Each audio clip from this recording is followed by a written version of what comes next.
السلام علیکم ورحمۃ اللہ وبرکاتہ۔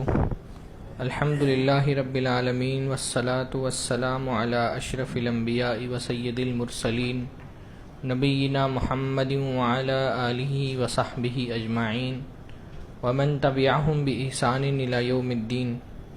اعوذ باللہ السمیع العلیم من الشیطان الرجیم من ہمزہ ونفخہ ونفثہ۔ بسم اللہ الرحمن الرحیم۔ تنزیل الکتاب من اللہ العزیز الحکیم۔ انا انزلنا الیک الکتاب بالحق فاعبد اللہ مخلصا لہ الدین۔ ہر طرح کی حمد و ثنا اللہ رب العزت کے لیے لائق اور زیبا ہے، جس کے فضل و احسان سے رمضان کی یہ بابرکت ساعتیں ہماری گزر رہی ہیں۔ اللہ تعالی ہماری ان ساعتوں کو خیر اور برکت والا بنائے، رمضان کی قدر کرنے کی اللہ تعالی ہم کو توفیق نصیب فرمائے۔ آج کے درس میں سورہ زمر کا انتخاب کیا گیا ہے۔ انشاءاللہ تعالی سورہ زمر کی چند آیتوں کی تفسیر اور تشریح ہم دیکھیں گے۔ سورہ زمر مکی صورت ہے اور مکہ کے غالباً درمیان کے دور میں نازل ہونے والی صورت ہے، یعنی یہ صورت ہے جس میں مسلمانوں کو اس بات کی اجازت دی گئی کہ اب تم اگر کافروں کے ظلم سے پریشان ہو تو تم ہجرت کر سکتے ہو، اللہ تعالیٰ کی زمین بڑی ہے۔ یعنی مشرکین جو تھے مکہ کے، انہوں نے جو اللہ کے نبی صلی اللہ علیہ وسلم سے مقابلہ شروع کیا، پہلے ایک زبانی اللہ کے نبی صلی اللہ علیہ وسلم سے تکرار، اور جب زبانی تکرار نے اس میں کامیاب نہیں ہو سکے تو پھر ظلم و زیادتی بڑھ گئی، خاص طور پہ مسلمانوں کو جو نچلا طبقہ تھا، کمزور لوگ تھے، ان پر زیادتی کرنا شروع کر دی، اور یہ زیادتی اس حد تک بڑھ گئی کہ پھر اللہ تعالیٰ نے اجازت دے دی مسلمانوں کو کہ تم میں سے جو ہجرت کرنا چاہے، اللہ تعالیٰ کی زمین کشادہ ہے، وہ ہجرت کر جائے۔ اور پھر مسلمانوں کے کچھ گروہوں نے حبشہ کی طرف ہجرت کی۔ تو یہ وہ آیت ہے، اس میں وہ آیت ہے جس میں اللہ نے فرمایا کہ اللہ کی زمین وسیع ہے، تم اگر ہجرت کرنا چاہو تو ہجرت کر جاؤ۔ اس سے پتہ چلتا ہے کہ مکہ کے جو درمیانی دور مکہ کا تھا اس میں یہ صورت نازل ہوئی ہے۔ اور مکی دور میں سب سے بڑا جو موضوع قرآن مجید، حالانکہ تو قرآن مجید کا ویسے ہی سب سے بڑا موضوع ہے، مکی دور میں سب سے بڑا موضوع توحید ہے، تو توحید پر بہت تفصیل سے اللہ تعالیٰ نے سورہ زمر میں خطاب کیا ہے۔ سورت کی شروعات ہوتی تنزیل الکتاب من اللہ العزیز الحکیم۔ یہ کتاب اللہ کی طرف سے نازل کی گئی ہے جو عزیز ہے، یعنی غالب ہے، طاقت والا ہے، اور حکیم یعنی حکمت والا ہے یا حکم والا ہے۔ قرآن مجید میں عام طور پہ آپ دیکھیں گے جب سورتوں کی شروعات ہوتی ہے تو قرآن کا کوئی وصف بیان کیا جاتا ہے کہ یہ کتاب ایسی ہے، یہ کتاب ایسی ہے۔ یہ کس لیے بیان کیا جاتا ہے کہ قرآن پڑھتے ہوئے تم اس کو کوئی آرڈینری بک مت سمجھو، عام سی کتاب ہے، پڑھ لیا، مطالعہ کر لیا، کچھ نہیں۔ اس کے آغاز میں ہی اس کے پڑھنے کی شروعات کرو، تبھی سمجھ جاؤ کہ یہ بہت غیر معمولی کتاب ہے جو تم پڑھ رہے ہو۔ یہ کسی انسان کی کتاب نہیں ہے، یہ خالق کائنات کا کلام ہے۔ اس کی عظمت کو سمجھ کر کے، اس کے مقام کو سمجھ کر کے، اس کے مرتبے کو سمجھ کر کے پڑھو کہ تم مخلوق ہو اور یہ خالق کا کلام پڑھ رہے ہو، تم مملوک ہو اور تم مالک کا کلام پڑھ رہے ہو، تم مرزوق ہو اور رازق کا کلام پڑھ رہے ہو۔ تو اللہ کی عظمت کو سمجھ کر کے قرآن پڑھنے کی شروعات کرو تو تم اس کی ویلیو سمجھ سکو گے۔ تو اس لیے ہم دیکھیں گے اکثر آپ دیکھیں گے سورتوں کی شروعات میں قرآن کا ذکر ہوتا ہے کہ یہ قرآن، اب یہاں پہ بھی فرمائے تنزیل الکتاب، یہ کتاب نازل کی گئی ہے کس کی طرف سے؟ من اللہ العزیز الحکیم، اللہ تعالیٰ کی طرف سے جو عزیز ہے اور حکیم ہے۔ عزیز کا مطلب طاقت والا، غلبے والا، قدرت والا، غالب ہے اللہ تعالیٰ، اور الحکیم کا مطلب ہوتا ہے حکمت والا یا حکم والا، دونوں، حکیم میں حکمت اور حکم دونوں چیزیں۔ تو اللہ تعالیٰ غالب ہے۔ یہ کتاب یہ سمجھ کر کے پڑھو کہ غالب رب کی طرف سے آئی ہے اور حکمت والے رب کی طرف سے آئی ہے۔ قرآن مجید میں اکثر آیتوں کے آخر میں آپ دیکھتے ہیں اللہ تعالیٰ کی صفات کا بیان ہوتا ہے۔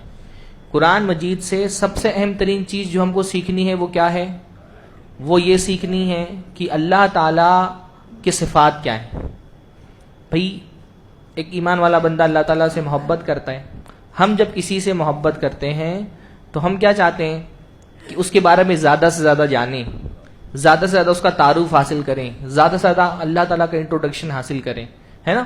اللہ سے بہت محبت ہے تو ہم چاہتے ہیں اللہ تعالیٰ کی صفات کو زیادہ سے زیادہ سمجھیں، اللہ کون ہے، اللہ کیسا ہے، اللہ تعالیٰ کے سے ملاقات کا شوق ہے تو اللہ تعالیٰ سے ملاقات کہاں ہو سکتی ہے؟ دنیا میں تو اللہ تعالیٰ سے ملاقات کا ذریعہ قرآن ہے. قرآن پڑھتا ہے تو بندے کو پتہ چلتا ہے کہ اللہ کیسا ہے. تو قرآن سے سب سے اہم ترین چیز جو ہم کو لینی ہے وہ کیا ہے؟ اللہ کی صفات. کیونکہ اور کوئی سورس ہی نہیں ہے اللہ تعالیٰ کو جاننے کے بارے میں. اللہ تعالیٰ کو ہم کیسے جان سکتے ہیں؟ یا تو قرآن سے یا تو اللہ کے نبی صلی اللہ علیہ وسلم کے فرمان سے.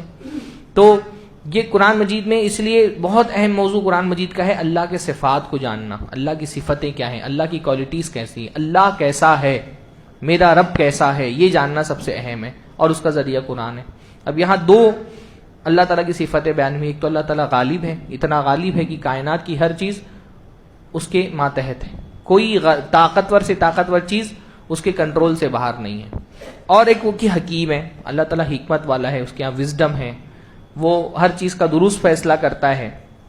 اچھا، ایک بات بعض علماء نے صفات کے حوالے سے کہی ہے، بڑی پیاری بات ہے کہ اللہ تعالیٰ کی ہر صفت تو اللہ کے کمال پہ دلالت کرتی ہے. بھائی اللہ تعالیٰ غالب ہے، اللہ تعالیٰ حکیم ہے، اللہ تعالیٰ قدرت والا ہے، ہر صفت ایک کمال پہ دلالت کرتی ہے. پر جب دو صفتوں کو آپس میں ملا دیا جاتا ہے تو ایک تیسرا کمال بھی بن جاتا ہے. یعنی اللہ تعالیٰ غالب ہے اور اللہ تعالیٰ حکیم ہے. جب ان دونوں کو ایک ساتھ ملا دیا گیا تو ایسے ہی نہیں ملا دیا. قرآن مجید میں ایسی ہی کوئی صفت نہیں آ جاتی ہے. دو صفتوں کو جب ایک ساتھ بیان کیا جاتا ہے تو اس بیان کرنے میں بھی کوئی حکمت ہوتی ہے. اللہ نے پہلے بتایا کہ وہ غالب ہے، اس کے ساتھ وہ حکمت والا بھی ہے. یعنی دنیا میں بہت سارے لوگ ہوتے ہیں جن کو غلبہ ملتا ہے تو حکمت ان کے فیصلے میں نہیں رہ جاتی، ظلم آ جاتا ہے. جیسے ہی غلبہ ملتا ہے ظلم کرنا شروع کر دیتے ہیں. اللہ تعالیٰ غالب ہونے کے باوجود ظلم نہیں کرتا. غالب ہونے کے باوجود اس کے فیصلوں میں حکمت ہے، اس کے نتائج میں خیر ہے. تو یہ اللہ تعالیٰ نے بتایا کہ اللہ تعالیٰ غالب ہے، غالب ہونے کے ساتھ ساتھ حکمت والا ہے. فرمایا الا للہ الدین الخالص، جان لو کہ عبادت خالص اللہ کا حق ہے. عبادت صرف اور صرف اللہ کا حق ہے. اس کے باوجود والذین اتخذوا من دونہ اولیاء، جنہوں نے اللہ کو چھوڑ کر کے دوسروں کو اپنا سرپرست بنا کر کے رکھا ہے، اپنے معاملات کا نگراں دوسروں کو سمجھتے ہیں. کیوں انہوں نے دوسروں کو اپنا معبود بنایا ہوا ہے؟ وہ کہتے ہیں ما نعبدہم الا لیقربونا الی اللہ زلفا. جب ان سے پوچھا جاتا ہے ان بتوں کی عبادت کیوں کرتے ہو، کن کے بارے میں بات ہو رہی؟ مشرکین مکہ کے بارے میں. مشرکین مکہ نے الگ الگ بت بنائے ہوئے تھے. جب ان سے پوچھا جاتا تھا ان بتوں کی عبادت کیوں کرتے ہو، وہ یہ تو نہیں کہتے تھے کہ یہ بت خالق ہے. اپنے بتوں کو وہ خالق نہیں مانتے تھے. قرآن مجید میں سورہ زمر میں اللہ نے فرمایا ان سے پوچھو کہ خالق کون ہے تو کہیں گے اللہ، ان سے کہو مالک کون ہے تو کہیں گے اللہ. تو پھر تم ان بتوں کی پوجا کیوں کرتے ہو؟ تو وہ کہتے ہیں ما نعبدہم الا لیقربونا الی اللہ زلفا. ہم تو ان بتوں کی عبادت کرتے ہیں کیونکہ یہ بت ہم کو اللہ سے قریب کرتے ہیں، ان کے ذریعے سے ہم اللہ کے قریب ہوتے ہیں. مشرکین کے ذہن میں یہ بات بیٹھ گئی تھی اور بٹھا دی گئی تھی کہ دیکھو اللہ تمہاری پہنچ سے بہت دور ہے، اللہ تعالیٰ تک ڈائریکٹ تم اپنی فریادیں نہیں پہنچا سکتے. تو اللہ تعالیٰ تک پہنچنا ہے تو انہی بتوں کا وسیلہ لینا پڑے گا. جب مذہبی بگاڑ آ جاتا ہے نا، بعض جو مذہب کے علماء ہوتے ہیں ان کو اپنا کاروبار چمکانا ہوتا ہے تو وہ عوام کے ذہن میں کیا بات ڈال دیتے ہیں کہ دیکھو اللہ تعالیٰ تک تم کو پہنچنا ہے ہمارے واسطے سے ہی جانا پڑے گا. یہ خود ساختہ اللہ تعالیٰ کے ایجنٹ بن جاتے ہیں. ہاں، عوام کے ذہن میں یہ بات ڈال دیتے ہیں تم اللہ تعالیٰ تمہاری ڈائریکٹ نہیں سنتا، تم کو اللہ تعالیٰ پہنچنا ہے تو ہم اللہ تعالیٰ کے ایجنٹ ہیں، ہمارے پاس آؤ، ہم کو پیسے دو، ہماری نظر و نیاز کرو، ہم کو نوازو، ہم کو ہدیے تحائف دو تو ہم تمہاری بات اللہ تعالیٰ تک پہنچائیں گے. تمہارا ڈائریکٹ اللہ سے کوئی رابطہ نہیں ہو سکتا. یہ بات مشرکین کے ذہن میں بھی ڈال دی گئی تھی. یہ بات ہر مذہب کے اندر آپ دیکھیں نا. عیسائیوں کے یہاں کیا ہے، کسی آدمی نے گناہ کر لیا اللہ سے کنفیس نہیں کرے گا، پادری سے آگے کنفیس کرے گا، پادری کے سامنے بتائے گا کہ یہ گناہ ہے، پادری اس کا گناہ معاف کرے گا. ہندو مذہب میں بھی بہت سارے معاملات ہیں، بلکہ خود اسلام کا جو ایک بگڑا ہوا تصور لوگوں کے ذہن میں اس میں بھی یہی ہے.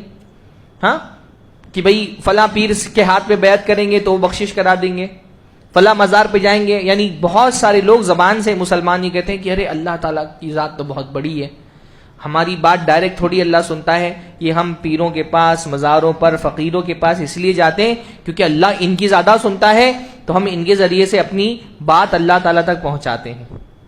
قرآن مجید نے اس تصور کی نفی کی. اللہ کے نبی صلی اللہ علیہ وسلم آئے ہی اس لیے تھے لوگوں کو یہ بتانے کے لیے کہ تم یہ مت سمجھو کہ اللہ تم سے اتنا دور ہے کہ وہ تمہاری فریاد نہیں سن سکتا. اللہ نے فرمایا کہ وَإِذَا سَأَلَكَ عِبَادِي أَنِّي فَإِنِّي قَرِيب.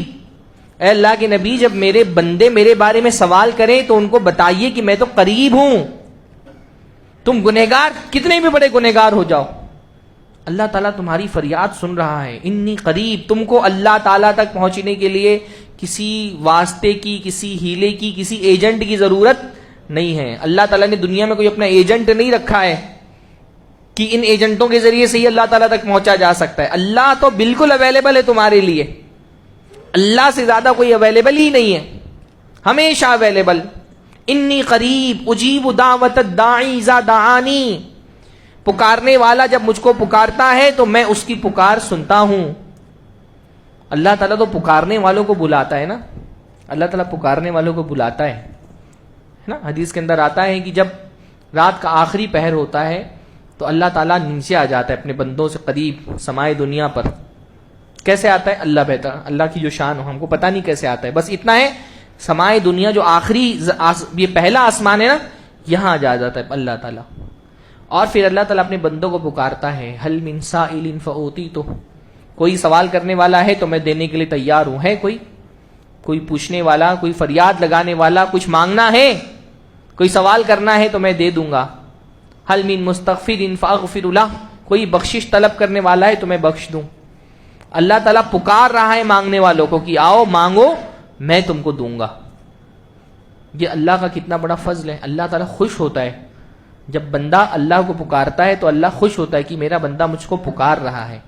حدیث کے اندر آتا ہے نا، بندہ جب گناہ کرتا ہے اور اس کے بعد توبہ کرنے آتا ہے تو اللہ خوش ہوتا ہے کہ میرے بندے کو پتا ہے ان لہو ربن، کہ اس کا ایک رب ہے جو معاف بھی کر سکتا ہے، عذاب بھی دے سکتا ہے، تو وہ آیا ہے میرے پاس مغفرت طلب کرنے کے لیے. اللہ خوش ہو جاتا ہے.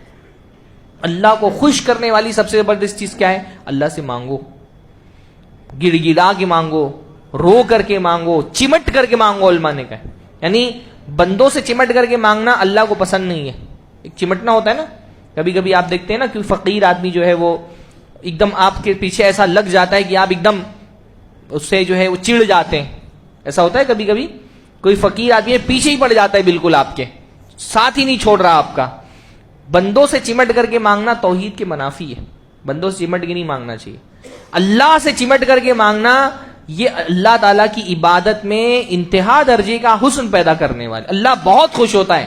چمٹ جاؤ اللہ سے، اللہ دے، مانگتے رہو، بار بار مانگو اللہ تعالیٰ سے. اللہ بہت خوش ہوتا ہے اس سے. چمٹ کر کے مانگنا اللہ سے کہ اللہ مجھے چاہیے. ایک طرح کی ضد، ایک طرح سے اللہ تعالیٰ کے بس پیچھے پڑے رہنا دعا میں. ہاں، چمٹ کر کے اللہ سے الہا سے مانگنا تو اللہ تعالیٰ تو خوش ہوتا ہے جب بندے مانگتے ہیں. یہ تصور اس کی نفی کی اسلام نے. بہت افسوس کے کہنا پڑتا ہے کہ مسلمانوں میں بھی یہ بات آ گئی ہے کہ اللہ ہماری ڈائریکٹ نہیں سنتا، ہم کو بھی کوئی وسیلے کی ضرورت. بھئی وسیلہ ہے، کچھ چیزوں کا وسیلہ ہے، اللہ کے ناموں کا وسیلہ ہے، اپنے اعمال کا وسیلہ ہے. کسی بزرگ سے دعا کرا لینے میں بھی کوئی حرج کی بات نہیں ہے. پر یہ سوچنا کہ نہیں اللہ تعالیٰ ہماری ڈائریکٹ نہیں سنے گا، بس کسی کے توسط سے جائیں گے تبھی اللہ تعالیٰ ہماری باتیں سنتا ہے، یہ بڑا ایک غلط عقیدہ ہے جو مسلمانوں میں پھیلا دیا گیا ہے. اللہ ڈائریکٹ سنتا ہے، بلکہ اللہ تعالیٰ پسند کرتا ہے کہ اس کو پکارا جائے، اس سے دعا کی جائے. تو یہ مشرکین یہ اپنے بتوں کی پوجا اسی لیے کرتے تھے کہ ان کو اللہ سے قریب کر دیں گے. اچھا، اب اللہ سے اچھا یہ بھی دیکھیں اس آیت کے اندر ایک بات یہ بھی سمجھ میں آتی ہے، اللہ سے قریب ہونا کتنی اچھی بات ہے. اللہ سے قریب ہونے کی نیت سے یہ بتوں کی عبادت کرتے تھے، تو نیت کتنی اچھی تھی ان کی کہ ہم اللہ سے قریب ہونا چاہتے ہیں. پر صرف نیت اچھی ہونے سے کوئی عمل صحیح نہیں ہو جاتا. نیت اچھی ہونے کے ساتھ ساتھ وہ عمل شریعت کے مطابق بھی ہونا چاہیے. اتنی اچھی نیت سے بتوں کی پوجا کرنے کی اللہ سے قریب ہونا ہے، سبحان اللہ. ہاں، کہہ رہے ہیں کہ ہم بتوں کی عبادت کیوں کرتے ہیں؟ تاکہ ہم کو اللہ کے قریب کر دیں. اللہ سے قریب ہونا کتنی اچھی نیت ہے. اچھی نیت سے کیا گیا برا عمل بھی بندے کو جہنم میں لے کے چلا جائے گا. اتنی اچھی نیت تھی، اللہ سے قریب ہونا چاہتے ہیں، لیکن اس کے لیے کیا کر رہے ہیں؟ شرک کر رہے ہیں. اچھی نیت سے شرک کرتے تھے. نیت اچھی ہونا کافی نہیں ہوتا. کسی بھی عمل کے اللہ کے یہاں پہ قبول ہونے کے لیے صرف یہ کافی نہیں کہ نیت اچھی ہو. نیت اچھی ہونے کے ساتھ ساتھ وہ عمل بھی صحیح ہونا چاہیے. بھئی کوئی آدمی چوری کر رہا ہے اور بول رہا ہے میری نیت یہ ہے کہ چوری میں جو پیسہ آئے گا رابن ہوڈ کی طرح میں صدقہ کر دوں گا سب. تو کیا اس کا چوری کرنا صحیح ہو جائے گا کہ صدقے کی نیت سے چوری کر رہا ہے؟ نہیں نا. نیت اچھی ہونا کافی نہیں ہے. بدعتی کے ساتھ یہ بہت بڑا مسئلہ ہوتا ہے نا. بدعتی کو لگتا ہے کیونکہ میری نیت اچھی ہے تو میرا سارا عمل صحیح ہے, چاہے وہ شریعت کے مطابق نہ بھی ہو. نہیں, عید میلاد منا رہے ہیں, بولو کہ کیوں مناتے ہو؟ بولے ارے اللہ کے رسول کی محبت ہی میں تو منا رہے ہیں. بھائی اللہ کے رسول کی محبت میں اطاعت کرنا ہے, بدعتیں نہیں ایجاد کرنی ہے. ہاں, اللہ کے رسول کی محبت میں اطاعت کرنی ہے, نہ یہ کہ دین میں اپنی طرف سے بدعتیں ایجاد کر لینی ہے. اس لیے دیکھیے آپ, ہمارے دین میں اس کی بہت تاکید ہم کو ملتی ہے کہ آپ رسول صلی اللہ علیہ وسلم کی سنت کے مطابق تھوڑا سا بھی عمل کرتے ہیں, اللہ تعالیٰ آپ کو ثواب دیتا ہے. رسول کی سنت کے خلاف کتنی بھی اچھی نیت ہو, لیکن اگر رسول کی سنت کے خلاف ہے, اجر نہیں ملتا اس پہ. سنت کے موافق تھوڑا سا اجر اگر اچھی نیت سے کیا جائے, تھوڑا سا عمل بڑے اجر کا باعث بنتا ہے. اور رسول کی سنت کے خلاف آپ بہت سارا کام کر لیں تو اس کا کوئی فائدہ نہیں ہوتا ہے. اللہ کے رسول نے کیا فرمایا؟ ابھی رمضان کا مہینہ چل رہا ہے, رمضان کے مہینے میں جو روزہ رکھے اور اس کے بعد شوال میں 6 روزے رکھے تو کتنا ثواب ملتا ہے اس کو؟ ہاں, پورے سال روزہ رکھنے کا ثواب. صرف 35 یا 36 روزہ رکھے گا, کتنا ثواب ملے گا؟ پورے سال روزہ رکھنے کا ثواب. اور اگر کسی نے پورے سال روزہ رکھا, ایک بھی دن روزہ نہیں چھوڑا, تو اللہ تعالیٰ کے لیے اچھی نیت سے روزہ رکھا, پورے سال روزہ رکھا, چھوڑا ہی نہیں, کتنا ثواب ملے گا اس کو؟ ہاں بتائیے, ایک بھی روزے کا ثواب نہیں ملے گا. ہاں, اللہ نے فرمایا لا صام من صام الدہر, جس نے پورے سال روزہ رکھا اس کو ایک روزے کا بھی ثواب نہیں ملے گا. کیوں؟ کیونکہ اللہ کے رسول پورا سال روزہ نہیں رکھتے تھے, روزہ رکھتے تھے, چھوڑ بھی دیتے تھے. سب سے زیادہ روزے اللہ کے نبی صلی اللہ علیہ وسلم شعبان میں رکھتے تھے, لیکن اللہ کے نبی نے پورا مہینہ رمضان کے علاوہ کسی بھی مہینے میں پورا روزہ نہیں رکھا. تو سنت کے مطابق آپ تھوڑا بھی عمل کریں گے تو زیادہ ثواب ملے گا. سنت کے خلاف بہت زیادہ عمل کر لیا, کتنی بھی اچھی نیت ہے, اچھی نیت سے اگر زیادہ عمل کیا تو بھی گناہ ملے گا اگر وہ بدعت ہے. تو صرف نیت اچھی ہونا کافی نہیں ہوتا. حضرت امام مالک رحمہ اللہ کے پاس ایک شخص آیا اور اس نے کہا کہ مجھے عمرہ کرنے کے لیے جانا ہے مدینہ سے, تو میں سوچ رہا ہوں کہ ذوالحلیفہ جو میقات ہے مدینہ والوں کی, وہاں سے عمرہ, وہاں سے احرام باندھنے کے بجائے مسجد نبوی سے اللہ کے نبی کی قبر سے ہی احرام باندھ کر کے جاتا ہوں. اب کتنی اچھی نیت ہے, اللہ کے رسول سے اتنی محبت ہے کہ یہیں سے احرام باندھنا چاہتے ہیں اللہ کے نبی کی قبر سے ہی. تو امام مالک نے کہا نہیں, مجھ کو تم پر فتنے کا خوف ہے, وہیں سے احرام باندھو جو میقات ہے, میقات سے احرام باندھو. تو اس نے کہا کہ فتنے کی کیا بات ہے, یہ چند میلوں ہی کا تو فاصلہ ہے, چند میل کے بعد تو وہ جو میقات ہے مدینہ کی ذوالحلیفہ وہ شروع ہو جاتی ہے. تو اگر کچھ میل پہلے ہی میں احرام باندھ لوں, تلبیہ ہی پکاروں گا, ہاں دعائیں ہی کروں گا, تو اگر میں پہلے کچھ احرام باندھ لوں اس میں حرج کی کیا بات ہے, اس میں کیسے فتنہ آ گیا؟ تو امام مالک نے فرمایا وَأَيُّ فِتْنَةٍ أَعْظَمُ مِنْ أَن تَرَىٰ أَنَّكَ سَبَقْتَ إِلَىٰ فَضِيلَةٍ قَصَّرَ عَنْهَا رسول اللہ. اس سے بڑھ کر کے اور کیا فتنہ ہو سکتا ہے کہ تم کو لگتا ہے کہ ایک چیز کی فضیلت تم کو پتا چل گئی, اللہ کے رسول کو نہیں پتا تھی. اس سے بڑا کوئی فتنہ ہو سکتا ہے؟ اگر مسجد نبوی سے احرام باندھ کر کے جانا کوئی نیکی کا کام ہوتا تو یہ نیکی اللہ کے نبی کو نہیں پتا چلتی؟ اللہ کے نبی نے کیوں نہیں بتایا کہ مسجد نبوی سے احرام باندھ کر کے جاؤ؟ کیوں اللہ کے نبی نے ذوالحلیفہ کو میقات طے کیا؟ کتنی بہت محبت ہے, یعنی اللہ کے رسول کی محبت میں ہی یہاں سے احرام باندھ کر کے جانا چاہ رہے ہیں. لیکن صرف نیت اچھی ہونا کافی نہیں ہوتا ہے, وہ عمل بھی درست ہونا چاہیے. عمل اگر درست نہیں ہے تو یعنی مشرکین مکہ یا اللہ سے قریب ہونے کے لیے شرک کر رہے تھے, اسی شرک کی وجہ سے وہ جہنم میں جائیں گے. تو صرف نیتوں کا اچھا ہونا کافی نہیں ہے. پھر اللہ تعالیٰ نے اپنے مختلف احسانات کا ذکر کیا, ان میں سے ایک احسان اللہ نے بتایا وَأَنزَلَ لَكُم مِّنَ الْأَنْعَامِ ثَمَانِيَةَ أَزْوَاجٍ. اللہ نے 8 طرح کی جانوروں کا قرآن مجید میں خصوصی تذکرہ کیا ہے جو اللہ نے ہمارے کھانے کے لیے نازل کیے. ثمانیۃ ازواج, کون سے ہیں وہ 8 قسم کے جانور؟ ہاں, اونٹ اور اونٹنی, گائے اور بیل, اور بکرا بکری, اور مینڈھا اور مینڈھی جو ہوتے ہیں. یہ 8 جانور اللہ نے ان کا قرآن مجید میں 1 سے زائد مقامات پر خصوصی تذکرہ کیا ہے کہ یہ جانور اللہ تعالیٰ نے تمہارے کھانے کے لیے پیدا کیے. تو اللہ تعالیٰ کے احسانات میں سے ایک احسان یہ بھی ہے کہ اللہ تعالیٰ نے ہم کو دنیا میں پیدا کرنے کے بعد ہماری سواری کے لیے بھی کچھ جانور فراہم کیے اور کچھ جانور ہمارے کھانے کے لیے فراہم کیے. اور یہ بھی اللہ کا ایک شکر ہے جانوروں پر بھی, یعنی ہم جب ذبح کرتے ہیں جانور, یہی 8 جانور ہیں جن کی قربانی ہوتی ہے, ان کے علاوہ کسی جانور کی قربانی بھی نہیں ہوتی. تو اللہ کا شکر یہ بھی ہم کو ادا کرنا چاہیے کہ اللہ رب العالمین نے ہم کو کھانے کے لیے جانور فراہم کیے، اور وہ جانور جو اللہ تعالیٰ نے کھانے کے لیے پیدا کیے وہ اتنی کثیر تعداد میں اللہ تعالیٰ پیدا کیے ہیں کہ دنیا میں اتنے لوگ میٹ کھا رہے ہیں لیکن میٹ کی کوئی کمی نہیں ہے الحمدللہ، ہے نا. اور جب بہت ویجیٹیرین لوگوں کو دیکھو تو اور شکر ادا کرنا چاہیے کہ اللہ تعالیٰ نے ان کو ان نعمتوں سے محروم رکھا ہے جن نعمتوں کو اللہ تعالیٰ نے ہمیں فراہم کر دیے، ہے نا. جو ویجیٹیرین ہوتے ہیں آج کل بعض مسلمانوں میں بھی یہ اس طرح کی چیزیں عام ہو رہی. بھائی اللہ تعالیٰ نے کائنات اللہ تعالیٰ نے پیدا کی ہے، ہم کیا کھا سکتے ہیں کیا نہیں کھا سکتے ہیں یہ ہم نہیں طے کریں گے، یہ اللہ تعالیٰ طے کرے گا، ہے نا. بعض لوگ کہتے ہیں کوئی مسلمان ہو کر کے بھی ویجیٹیرین ہو سکتا ہے. ٹھیک ہے، اگر کسی کو گوشت کھانا نہیں پسند ہے تو شریعت اس پر یہ تو پابندی نہیں لگاتی کہ تم کو گوشت کھانا پڑے گا، لیکن یہ ماننا پڑے گا کہ گوشت حلال ہے. کوئی مسلمان یہ عقیدہ نہیں رکھ سکتا کہ جانور کو ذبح کرنا یا جانور کا گوشت نہیں کھانا یہ کوئی نیکی کی بات ہے، یا جانور کو ذبح کرنا یہ جو ہے وہ کوئی یہ عقیدہ نہیں رکھ سکتا کہ جانور کو ذبح کرنا کوئی بری چیز ہے. یعنی میں نے بعض مسلمانوں کو دیکھا وہ باقاعدہ نان ویج ہونے کو ایک گناہ اور برائی تصور کرتے ہیں، اور وہ بار بار اس عقیدے یعنی مسلمان جو لبرل قسم کے مسلمان وہ یہ عقیدہ پھیلاتے ہیں کہ یہ جانوروں پر ظلم ہے. تو یہ تو الگ بات ہے جانور پر ظلم ہے کہ نہیں ظلم ہے، یہ تو ایک بات کا موضوع ہے. وہ تو اب تجربات سے یہ ثابت ہو رہا ہے کہ جن جانوروں کو مسلمان کھاتے تھے اس وقت وہ جانور زیادہ عافیت سے زندگی گزارتے تھے، اور یا اب وہ عافیت سے زیادہ زندگی گزار رہے ہیں. وہ تو ایک بات کا موضوع ہے. یہ عقیدہ ہمارا ہونا چاہیے کہ اللہ تعالیٰ نے کچھ جانوروں کو حلال کیا تو ان کو کھانے میں کوئی گناہ نہیں ہے. ہاں، یہ جو بعض لبرل قسم کے ویجیٹیرین مسلمان ہیں، بعض عربوں کو میں نے دیکھا ہے، یوٹیوبرز ہیں بڑے، اور وہ بار بار نان ویج کھانے کو ایک گناہ اور ایک جانوروں پر ظلم تصور کرتے ہیں. خاص طور پہ عید الاضحیٰ کے موقع پر کمپین اس طرح کے چلاتے ہیں جانوروں کو ذبح کرنے کے خلاف. ایسا آدمی کافر ہو جائے گا، اسلام سے خارج ہو جائے گا جو یہ سمجھے کہ جانوروں کو ذبح کرنا ظلم ہے، کیونکہ اللہ تعالیٰ نے قرآن مجید میں اس کی اجازت دی ہے.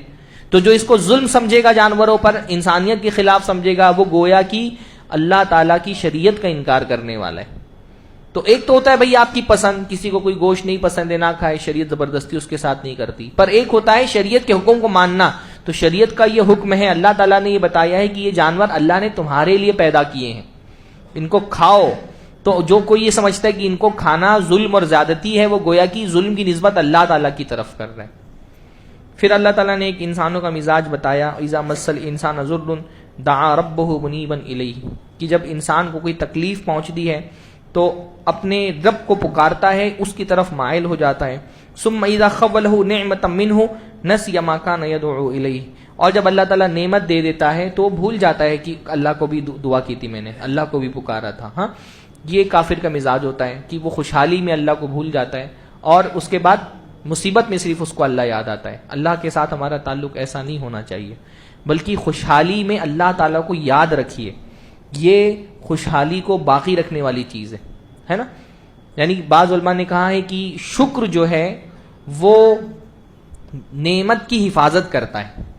شکر کیا کرتا ہے؟ نعمت کی حفاظت کرتا ہے اور مزید نعمت لے کر کے آتا ہے.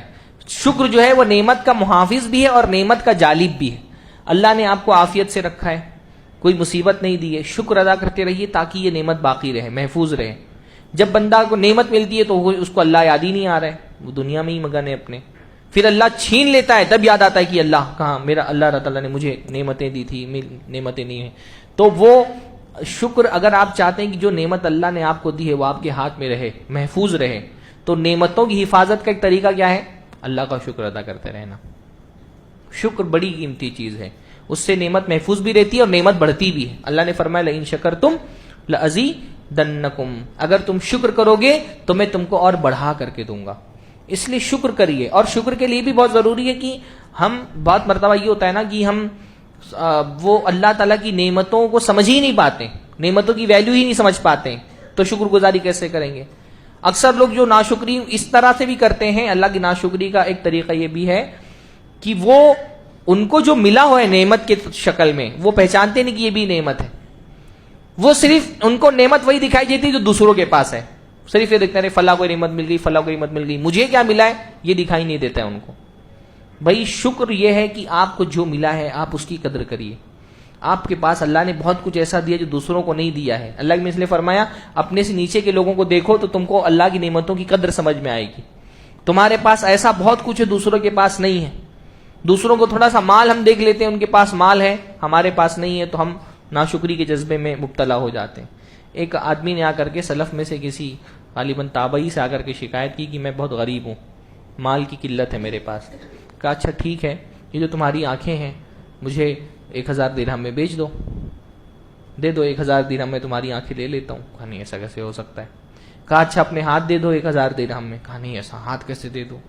کہا پیر دے دو جب 1000 درہم میں. کہا نہیں پیر کیسے دے دو. تو کہا تم ایک جسم لے کر کے چل رہے ہو جو لاکھوں درہم کا ہے اور تم غربت کی شکایت کر رہے ہو. ہاں تم غربت کی شکایت کر رہے ہو, تمہارا جسم ہی لاکھوں درہم کا ہے, تو کیا غریب ہو تم. آپ بتائیے جس کی آنکھیں اللہ تعالیٰ چھین لے اور اس کو کہا جائے پوری دنیا کی دولت لے لو اور 2 آنکھیں دے دو, تو انسان دے گا؟ نہیں دے گا. دنیا میں ایسے بھی لوگ ہیں جن کے لیے پوری دنیا اندھیرا ہے. آپ دیکھ لیتے ہیں اللہ کی کتنی بڑی نعمت ہے, کیا اس پر اللہ کی شکر گزاری نہیں بنتی؟ اللہ چاہتا ہم کو بھی اندھا کر دیتا, اللہ چاہتا ہم کو بھی لنگڑا کر دیتا, اللہ چاہتا ہمارے بھی ہاتھ پیر کٹ جاتے. صحیح سلامت جسم, عافیت ہی اللہ تعالیٰ کی کتنی بڑی نعمت ہے. پر یہ ہم کو اللہ نے جو نعمت دی ہے نا وہ ہم کو سمجھ میں نہیں آتی. ہاں اولاد دی ہے اللہ تعالیٰ نے, کتنی بڑی نعمت ہے اولاد. اللہ تعالیٰ اگر شکر گزاری کرے بندہ اس کی, تو بچائیے ایک بچہ کسی کا ہو اور اللہ تعالیٰ اگر اس کو یہ رکھ دے کہ ساری دنیا کی دولت لے لو اور یہ بچہ دے دو, کوئی انسان دے گا؟ ہاں ایک بچہ, ایک اولاد. آپ دیکھیں ان لوگوں کی حالت جن کی اولاد نہیں ہوتی ہیں, ہاں چہروں پہ ایسا لگتا ہے کبھی خوشی کے آثار نہیں دکھ رہے ہوں, یہ حالت ہو جاتی ہے. ہمارے یہاں یو پی والے کہتے ہیں کنگال سے جنجال اچھا ہے. ہاں کنگال سے جنجال اچھا ہے. آدمی کنگال رہے اس کے پاس اولاد نہ رہے, اس سے بہتر ہے کہ اس کے پاس اولاد رہے جنجال رہے گھر کے اندر. بہت ساری نعمتیں ہم کو ملتی ہیں, ہم ان کی قدر نہیں کر پاتے. بلکہ دیکھیے بعض سلف کہا کرتے ہیں کہ جب مجھے کوئی مصیبت آتی ہے تو میں اللہ کا شکر ادا کرتا ہوں. ایک ہوتا ہے نعمت پہ اللہ کا شکر, اس سے بڑا شکر کیا ہوتا ہے؟ مصیبت پہ اللہ کا شکر.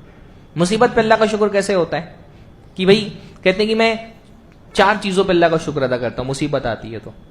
پہلا تو اس پر شکر ادا کرتا ہوں کہ اللہ تعالیٰ نے جو مصیبت مجھ کو دی, اللہ اس سے بڑی مصیبت دے سکتا تھا پر اللہ نے اتنی بڑی مصیبت دی, اس پر بھی اللہ کا شکر ادا کرتا ہوں. ایک آدمی بائک سے جا رہا تھا, پیر ٹوٹ گیا, جان بھی جا سکتی تھی نا, صرف پیر ٹوٹا, اللہ کا شکر. مصیبت میں اللہ کا شکر. پھر یہ کہ مصیبت آئی, اللہ نے مجھے انا للہ و انا الیہ راجعون پڑھنے کی توفیق دے دی, اس پہ اللہ کا شکر کہ ایک ثواب کا موقع مل گیا مجھ کو, کیونکہ ایمان والوں کو مصیبت آتی تو انا للہ پڑھتے ہیں. پھر تیسرا مصیبت آئی, مجھے صبر کرنے کی اللہ نے توفیق دے دی, اس پر اللہ کا شکر کہ میں صبر کر رہا ہوں. اور چوتھا اس بات پر اللہ کا شکر ادا کرتا ہوں کہ مصیبت دنیا میں آئی, دین میں نہیں آئی. ہاں مصیبتیں دین میں بھی آتی ہے نا, آدمی کافر ہو جائے, مرتد ہو جائے, بدعتی ہو جائے, اللہ تعالیٰ چاہتا تو دین بھی مصیبت دین میں بھی دے سکتا تھا کہ میں کسی گناہ کا شکار ہو جاتا, بدعت کا شکار ہو جاتا. وہ دنیا اللہ کی دعا میں سے ایک دعا ہے کہ ہمارے دین میں اللہ تعالیٰ مصیبت نہیں رکھنا. تو مصیبتوں میں بھی بندے کو اللہ کا شکر ادا کرنا چاہیے, عافیت میں اللہ کا شکر ادا کرنا چاہیے. تو ایمان والا بندہ ہمیشہ چاہے وہ خوشحالی میں بھی ہو تو بھی اللہ کا شکر ادا کرتا رہتا ہے, مصیبت میں ہو تو بھی اللہ کا شکر ادا کرتا رہتا ہے. کافر کیا ہے, خوشحالی میں اللہ کو بھول جاتا ہے, کعلم یدعونا, ایسا اس کا مزاج ہو جاتا ہے گویا کہ ہم کو دکھائی نہیں. ایک بڑی سورہ زمر کی پیاری آیت ہے, اللہ نے فرمایا الیس اللہ بکاف عبدہ, کیا اللہ تعالیٰ اپنے بندے کے لیے کافی نہیں ہے. کتنی پیاری آیت ہے. مطلب یہ مشرکین ہم کو بلاتے ہیں کہ اللہ کو چھوڑ کر دوسروں کی عبادت کرو. قل اغیر اللہ تأمرونی اعبد ایھا الجاہلون, کتنی زبردست آیت ہے. یہ سورہ زمر میں اللہ نے فرمایا کہ یہ مشرکین ہم مجھ سے کہتے ہیں اے جاہلو, کیا تم کہتے ہو میں اللہ کو چھوڑ کر دوسری کی عبادت کروں. الیس اللہ بکافی عبدہ, ہم کیوں کسی کے در پہ جائیں, ان کے در پہ ان کے در پہ, ہم کو ہمارے لیے ہمارا رب کافی ہے انشاءاللہ. ہم کو الحمدللہ کوئی ہم ایسی نہیں سمجھتے کہ ہماری کوئی ضرورت وہ ہمارا رب نہیں پورا کر سکتا ہے تو ہم کو وہ فلاں مزار پہ جانا پڑے گا, فلاں بابا کے پاس جانا پڑے گا, فلاں پیر کے پاس جانا پڑے گا, فلاں تعویذ لکھوانی پڑے گی. وہ تم سمجھتے ہو کہ تم کو لگتا ہے کہ اللہ تعالیٰ کہ اس بس میں ساری چیزیں نہیں ہیں, کچھ تمہارے باباؤں کے پاس بھی ہے. ہم سمجھتے ہیں ہماری کوئی ضرورت ایسی نہیں جو پورا کرنے کے لیے ہمارا رب کافی نہ ہو, ہے نا. تو ہم بہت الحمدللہ ہم اسلام کے ساتھ توحید کے ساتھ بہت مطمئن ہیں. ہم کو انشاءاللہ تعالی ہم جب تک زندہ رہیں گے ہمارا سر اللہ کے علاوہ کسی کے سامنے نہیں جھکے گا, ہمارے ہاتھ کسی اللہ کے علاوہ کسی کے سامنے نہیں پھیلے گا. ہم یہ سمجھتے ہیں اللہ ہمارے لیے کافی ہے, جو ضرورت ہوگی اللہ تعالیٰ سے مانگ لیں گے. ہاں, تم سمجھتے ہو اللہ کافی نہیں تو تم یہاں وہاں پھیلاتے ہو. جس کو اللہ نہ دینا چاہے اس کو کون دے سکتا ہے؟ ہم کو تو ہر نماز کے بعد سبق سکھایا جاتا ہے نا, اللہم لا مانع لما اعطیت ولا معطی لما منعت. اللہ تو جو دے دے اس کو تو دینا چاہے تو کوئی روک نہیں سکتا, اور تو روک دے تو کوئی دے نہیں سکتا. ہمارا تو یہ عقیدہ ہے, اور تمہارا عقیدہ یہ ہے کہ فلاں بھی دے سکتے ہیں, فلاں بھی دے سکتے ہیں, فلاں بھی دے سکتے ہیں. سب اپنے اپنے علاقے کے ہیں پرائم منسٹر, اور بغداد میں بیٹھا ہے ان کا کیا, سب اپنے علاقے کے چیف منسٹر, اور بغداد میں بیٹھا ہے ان کا پرائم منسٹر. ہم سمجھتے ہیں ان ہی الا اسماء سمیتموها انتم وآباؤکم, یہ سب نام تمہارے باپ دادوں نے گڑ لیے.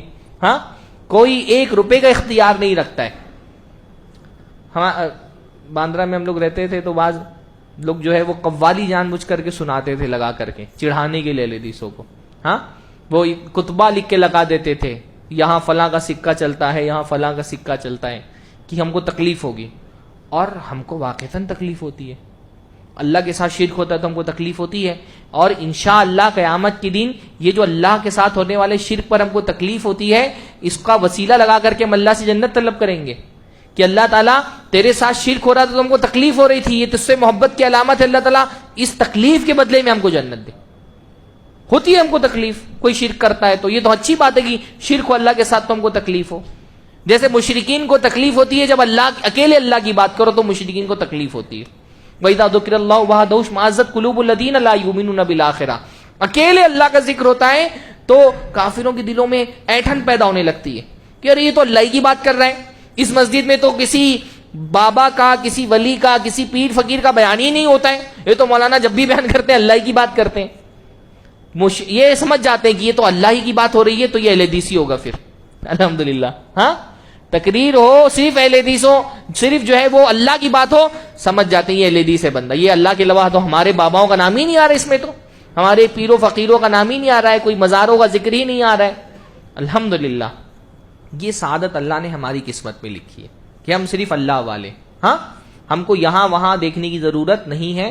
الیس اللہ بکاف عبدہ, اللہ پوچھ رہا ہے کہ کیا اللہ بندے کے لیے کافی نہیں ہے؟ کہاں جا رہے ہیں یہاں وہاں بہکے ہوئے, کس کے پاس؟ کون ہے جو اللہ کے مقابلے میں تم کو کچھ دے سکتا ہے اگر اللہ تعالیٰ نہ دینا چاہے تو یہ بڑی جو ہے توحید سے متعلق بیان ہے. آج کا درس ہم انہی باتوں میں ختم کرتے ہیں. اللہ تعالیٰ سے دعا ہے اللہ تعالیٰ ہم سب کو دین کا صحیح فہم عطا فرمائے. اللہ تعالیٰ جب تک زندہ رکھے توحید خالص پر زندہ رکھے, شرک سے, بدعتوں سے, جہالتوں سے اللہ تعالیٰ بچا کر کے زندہ رکھے. ہمارے آنے والی نسلوں کو بھی اللہ تعالیٰ موحد بنا کر کے زندہ رکھے.